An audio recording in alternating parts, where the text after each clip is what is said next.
んなに断られ続けても、どんな目で見られようとも、その人に出会うことができるなら僕ら走り続けるさ。2000年前イエス様は弟子たちにこう言われたのさ。世界中に述べ伝えよう、この素晴らしい福音を。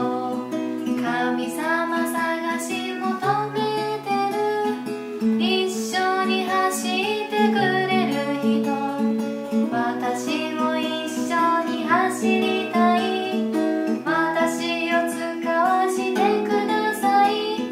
どんなに断られ続けても、どんな目で見られようとも、神様がそれを求めてるなら僕ら走り続ける。ラララララララ